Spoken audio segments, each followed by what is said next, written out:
Hello and welcome to the Whale Hunting Podcast, where we shine a light onto hidden worlds of money and power. I'm Tom Wright, and this week I'm joined by Daniel Levin, a lawyer turned hostage negotiator and conflict resolution advisor. We're always telling you that whale hunting takes you inside how the world really works. And Daniel is a person who really lives in the deep state world, I would call it. Welcome, Daniel. Thanks for having me. Hi, Tom. So your formal title is you are the director or the founder of the Liechtenstein Foundation for State Governance. But what you really do is you train people in authoritarian states to try to nurture democracy. And through that, you've also become a kind of, well, it's called a track 3 diplomat, somebody who helps solve crises that can't be solved in the more formal world of diplomacy. So tell us a little bit about how you entered this world of informal diplomacy. Sure, gladly.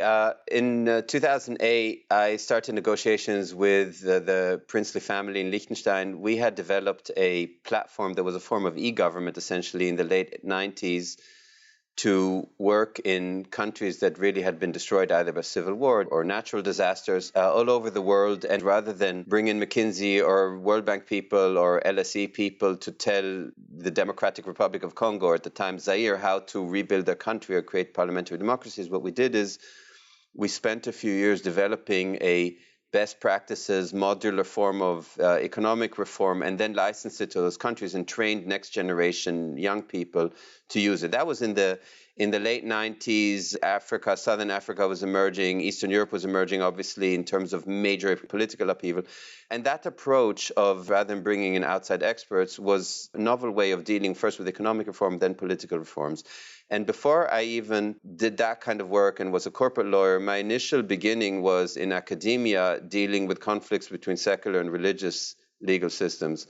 And so it prepared me well for trying to figure out solutions within legal systems, within societies that did things differently for tribal reasons, religious reasons, and so on.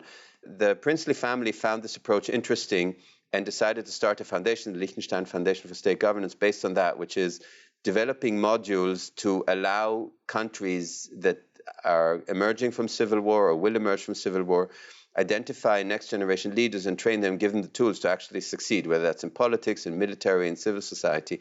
And that was the origin of this approach. That then led to engagements in conflict zones such as Syria, which in turn led to very quiet, behind the scenes, what you call track 3 diplomacy, in trying to bring initially sides to the table that wouldn't otherwise be able to talk even indirectly. And then that in turn led to hostage negotiations and other forms of de-escalation.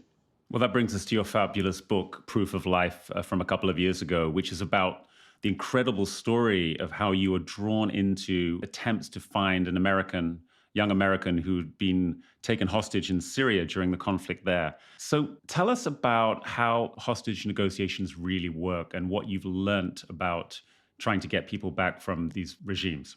There's no one way to answer that. There are common denominators in terms of how they don't work, which is the super public, social media driven, microphone driven type of hostage negotiations that never end well. The real negotiations happen quietly below the surface. That's true whether you're dealing with someone being detained by a terrorist group or by a drug cartel in Mexico, or whether that's someone being wrongfully detained by the Chinese government. The ways to get hostages released have to happen really quietly behind the scenes, not so much only because this thing dies when it's being made public, but also because the two sides rarely have what it takes to make a deal happen. That's true for any form of diplomacy, also superpower diplomacy. We have this idea that a problem can be solved directly in that problem, when in fact you really need some form of scale diplomacy, meaning before you even get to hostages, you take US-China negotiations over South China Sea issues, over Taiwan, over North Korea. On a singular level, these issues cannot be resolved. The only way they can be resolved is by thinking of it as two scales that you can balance out until you have an equilibrium between the points that each side cares about. Same thing is true for hostage negotiations. So if you have an American who's being held by, let's say, the Nusra rebels in Syria or ISIS, you can't just go in and give what it is that the group that's holding the hostage wants, because it's a little more complicated than that. Also, in fact, because you're not really allowed to give them, especially compensation. You have to start doing it indirectly.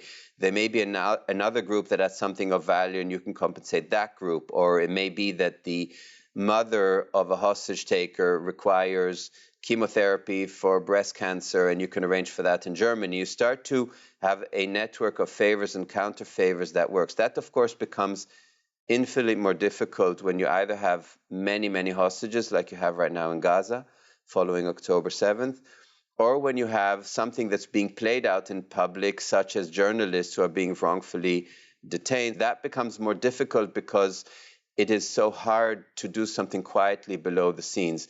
When you're dealing with an armed group that holds a hostage, it is far easier to quietly reach an arrangement on what it is that you can do, what favors and counter favors, what balance you can give. First of all, to just get information on the hostage, whether the hostage is still alive or not. Those are all steps, interim steps prior to any kind of release. The release itself is a very fraught and complicated process itself. So there's so many elements to that have to happen below the surface, away from cameras and microphones, executed by people you've never heard of and will never hear of, for something like that to really be successful. So when it's an armed rebel group, you're saying it's easier than a sovereign state, a superpower, to reach some sort of agreement when that's the dynamic.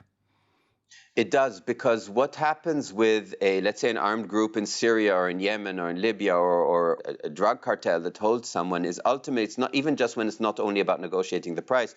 You can actually sit down and have a reasonable direct or indirect negotiation over what it is that someone needs. There are certain rules you have to follow. For example, you never ask a question if you don't know the answer, right? Like any good lawyer.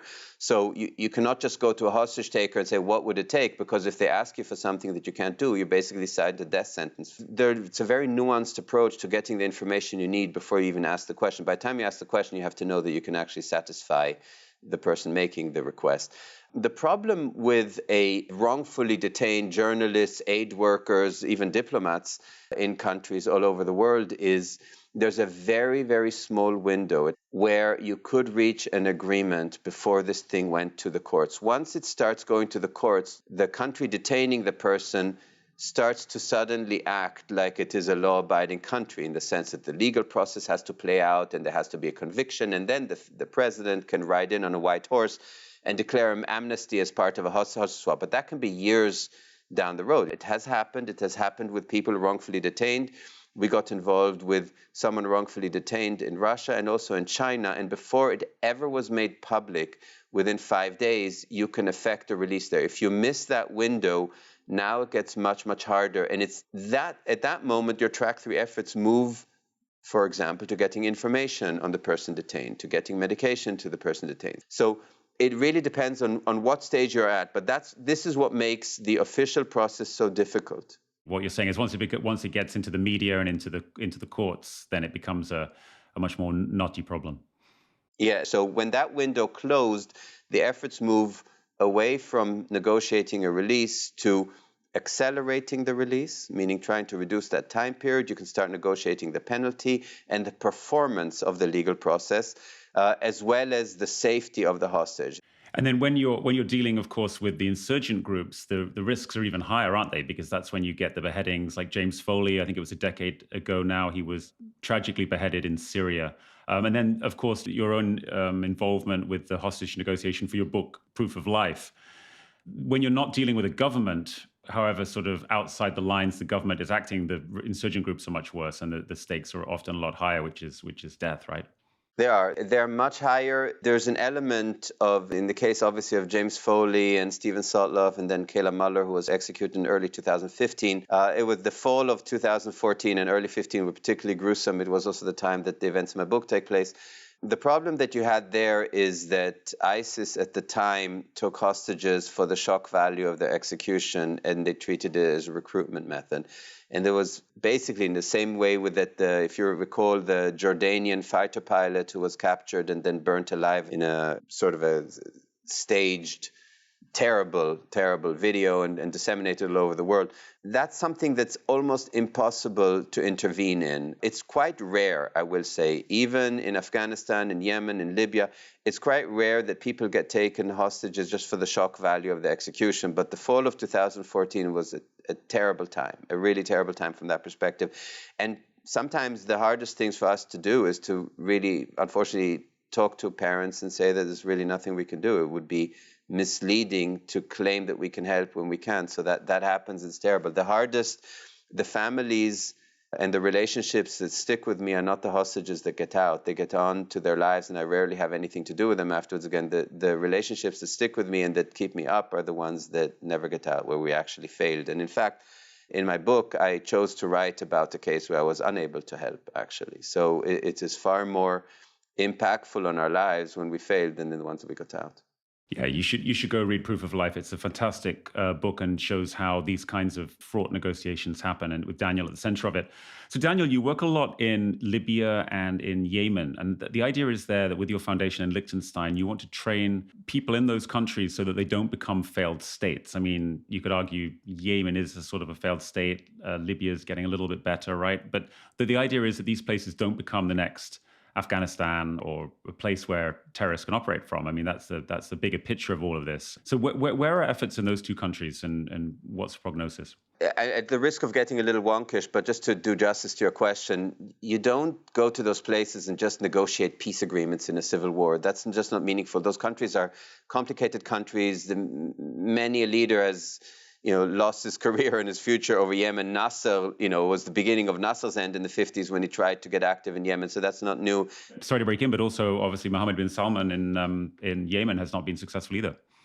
And Mohammed bin Zayed either, the Emirati leader too. So yeah, Yemen has been a disaster for anyone who's touched it, as is Lebanon, as is many other, Afghanistan and so on.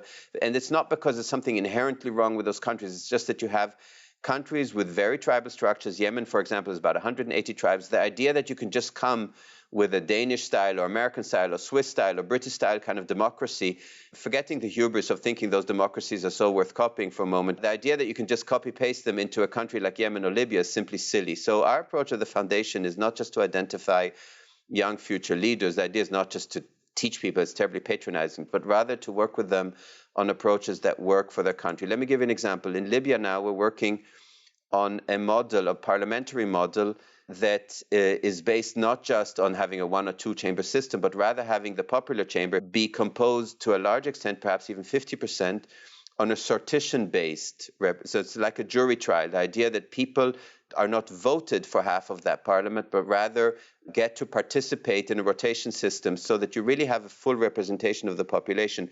Last time that was actually tried was in the Middle Ages with a selection of the Doge of Venice. So we don't have modern examples, but what it does is it leads to much higher education levels because people suddenly feel like they have a responsibility of being involved. Same thing with Yemen. How do you create a national identity in Yemen where people define themselves by belonging to a tribe, not to a national country? How do you create a national entity? And how do you do that? Is it a confederation system? What kind of a constitution really works for that? What are council of elders? How do you create a rule of law? How do we select judges? So those are important questions. You cannot just come in and say, adopt Western-style liberal democracies, develop it on the ground. So the idea of the concept of the foundation is work internally with people on the ground to work towards those kinds of solutions. And that's been a fascinating process. Libya, Yemen as examples, they're hard because obviously you're doing it in a country where there is an awful lot of violence. It's difficult to travel. It is very, very challenging to do that. But that is the point. And to do it, rather than flying in experts from the outside, to try and select people on the ground. The networks we develop as a result of that work on the ground are also the networks that help us then also mediate in conflicts or even be active in hostage situations. It's not some separate skill. It's that kind of network that allows you both the reach and the access to the people and also the local sensitivities then. Fascinating. Well, obviously, one of the biggest conflicts in the world right now is the war in Gaza. You yourself were born in Israel, grew up in Switzerland, but then served in the Israeli Defense Forces, I think in the first Intifada in the early 90s or in 1990, right? So you've got given all the work you've done in conflict zones, hostage negotiations, you've got a fantastically interesting view of what's going on over there. And you wrote a piece in The Guardian in February suggesting that one of the potential ways out of what's happening in the Middle East is a federated states solution, or a confederated states solution, where you'd have a Israeli state and a Palestinian state, and they would have some sort of free travel, free working between them, but they would remain separate entities, at least for the first part of the plan you put forward. And then you ended up receiving death threats from people in response to that editorial, which just shows you how knotty some of these problems are. So can you talk a bit about what happened after you published that op-ed in The Guardian? The point of the op-ed was basically to provide a bit of a counterpoint to the performance-based diplomacy that's happening there, which is you have the usual requests for two-state solutions. Some people talk about one-state solutions, which is a binational secular state. And then you have the demonstrations on the right, on the left, from the river to the sea, or it's a homeland to the Jews and there should be no Palestinians. You have the whole gambit, usually with a healthy dosage of religion sprinkled in there for good measure in order to justify anything that would otherwise not be justifiable.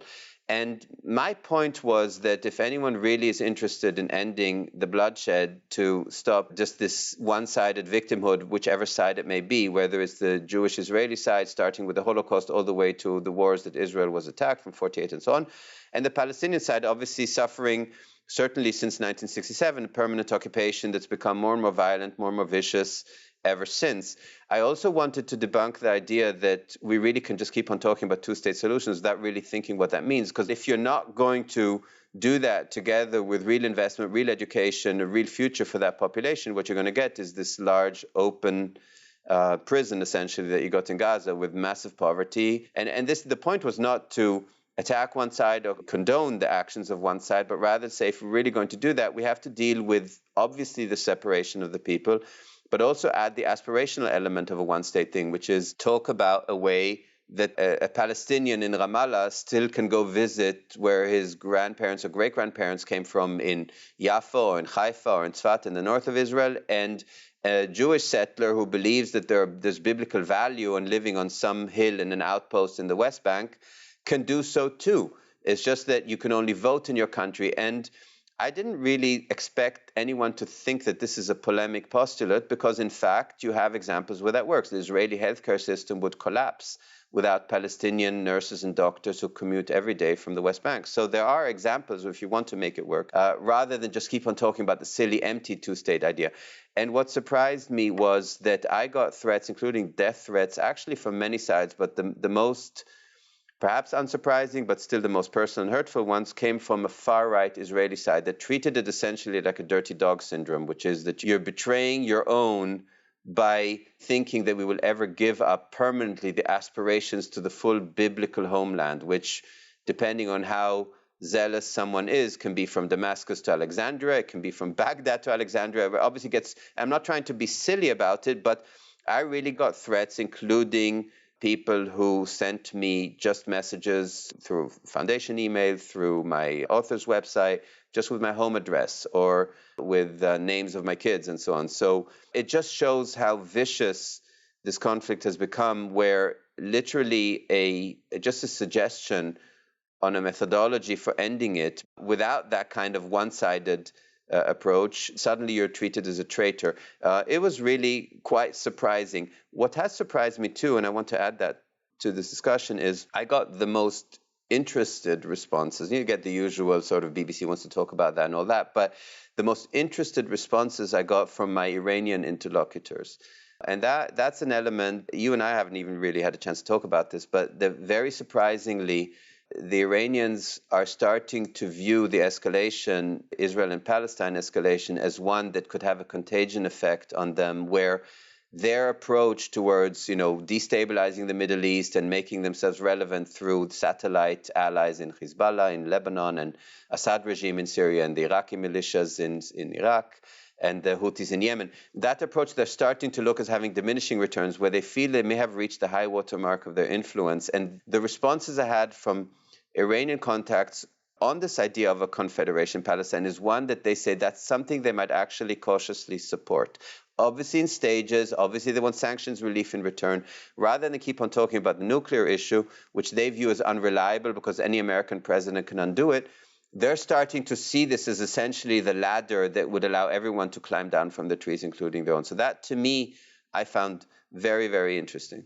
So we should say that you've been involved for many, many years with track three diplomacy. And we should just say again, track three diplomacy is under the radar diplomacy, individual diplomacy rather than involving states. Track one would be like the foreign minister. Track two would be diplomats and groupings of semi-official people. And track three, what you do is really person-to-person, quiet talks. And you've been involved with Iran for a long time through obviously the whole Obama's agreement to try to curtail their nuclear program. And then obviously Trump pulled out of that in 2018. That's now dead, isn't it? And what you're saying is that's dead. They're not really interested in that because it can be pulled away by any US change of government if it goes back to a Trump administration. But they're interested in other kinds of potential agreements that would what, also curtail their nuclear program? Well, the problem from the Iranian perspective on the nuclear discussions is not that they want to use the number of issues. One is their highest leverage point, again, high watermark, is by remaining a threshold state. Obviously, once they cross that, it triggers all kinds of issues, including very likely nuclear escalation with Saudis, who are going to definitely want their own nuclear weapons. It's not something the Iranians really want. The other thing that happens is there are so many mechanisms in place that any agreement they reach on sanction relief, for example, in return for any denuclearization, they don't view as reliable because in 2015, the US Congress passed a law called INARA, the Iran Nuclear Agreement Reduction Act, which means that any agreement that an American president passes with any nuclear context, Congress needs to be able to ratify. In other words, they took that power away from the presidency, and that makes it totally unreliable if you look at the US Congress, which means you don't only have to wait for the next American president to kill it, your current president could be neutered by his own Congress on that. So what the Iranians are looking at and saying, let's carve out the nuclear issue. We stay in threshold state. What we like to do is get relief on sanctions, economic relief, other de-escalations, and do it through other means. And if those other means mean we could quietly support a concept of confederation, and you have witnessed some distancing between Tehran and Hezbollah, for example. So for them, this idea that they can quietly support this and signal to Palestinian groups and groups within Israel's neighbors that they would support something like that only at a much later phase, to me, that's something that would be criminal not to explore properly. So that's something that's actually actively getting discussed. That's actually in this happening kind of, as we in this, speak. That's fascinating to hear what's actually going on in some of this track three stuff. What else, before I let you go, what else is keeping you interested in the Middle East or elsewhere even? The idea in these kinds of conversations, always remember how big your fail rate is. So, one of the biggest disappointments we were involved for years was in the DRC, in the Democratic Republic of Congo, before the current president Felix Tshisekedi came to power. There were lots of discussions with him and his team in trying to do that and affect democratic change when he came to power, also through a somewhat unsavory arrangement with his predecessor, Joseph Kabila. We had to pull back. So years of investment into that, you really flush down the toilet because you realize this, if you're not making a difference, if you're just placing one Kabila with another Kabila, essentially, and I know this may sound inflammatory, there are an awful lot of those examples where you have to simply just pack up your tents and go home because you really cannot affect any meaningful change. It's heartbreaking. You have so many of those terribly sad stories too.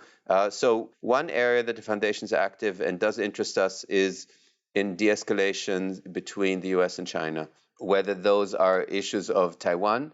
And in many cases, those kinds of de-escalations don't happen because you're really working towards a peace treaty, but rather by doing what we call constitutional diplomacy, which is bringing the parties to the table just through an academic discussion of a constitutional solution, which is a whole lot better than the alternative, which is not being at the table and thinking of resolving these conflicts through military means. So the foundation gets really active in those kinds of areas too. And it's a very wonkish, think tankish approach to sort of think through what kind of constitutional models would work for, let's say, China and Taiwan that could be acceptable to each side, even if they may not be anything that realistically pass in the next years. Sitting at the table with senior representatives is something that's a lot better than the alternative. So sometimes diplomacy, even track three, takes that form of de-escalation that's really not about accomplishing something, but of preventing the deterioration, the further deterioration. And keeping the conversation going, basically, so that Exactly. those human to human contacts are there for when the situations get really bad. Exactly. Well, Daniel, it's been fascinating chatting to you as ever. Thanks so much for coming on Whale Hunting. And I would advise our listeners to go and pick up the book, Proof of Life. Thanks, Tom. It's a pleasure. That's it for this week. Thanks to Daniel for joining us.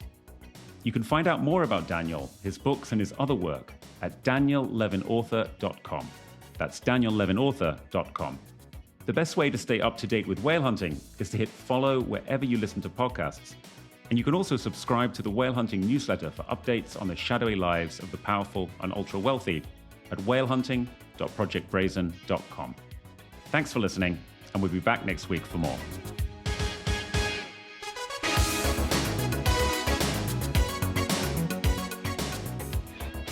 Whale Hunting is a production of Project Brazen. It's hosted by me, Tom Wright, and Bradley Hope. It's produced by Megan Dean and Claire Urban. At Project Brazen, Mariangel Gonzalez is our project manager, and Megan Dean is network manager. Ryan Ho is the creative director, with additional design from Andrea Claridge. For more from Whale Hunting and to subscribe to our newsletter, visit whalehunting.projectbrazen.com.